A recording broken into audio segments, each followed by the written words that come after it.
Sa bali pa nga report kay alawaten, panag-apoy at tradisyon iti sagada in tunggal undas, manamnama ti panangarak dagiti turista apo. Dito, iti papaasok na kada sa maaminen.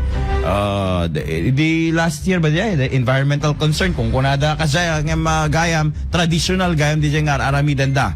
Ara man na amen kadeting tradisyon mat apo iti Cordillera Administrative Region ti alaala 2025 update mat manipod iti nadakamat a lugar babaeng kini Idol Dennis Gabriel Alipio iti Cordillera. Alaala 2025 RMN News Special Coverage. Idol Dennis, come in.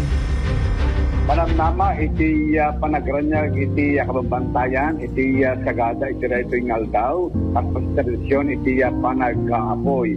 Ito ko madunan iti November 1 iti tradisyon iti igurot ket agpuor kadagiti tantanen usar iti pine trees kaganda itoy adi kasket maranyagan iti kampusanto kemekan iti ragsak dagiti nabayagin apimusay nga pagpadag iti biag ti tradisyon dagiti taga Cordillera ket nabayagan nga practice diretoy panag-aapoy kasket adda nga maranyagan dagiti diskutidalan da iti daytoy nga aldaw mangnamnama iti provincial government iti Mountain Province nga adu nga turista sa mapanag turong iti itong aldaw sa masaksyan manen iti tradisyon nga panag-aapoy arig na mapuuran di bantay saan pero iti laing pine trees iti mapuuran sa panakaatong da iti daytoy nga aldaw.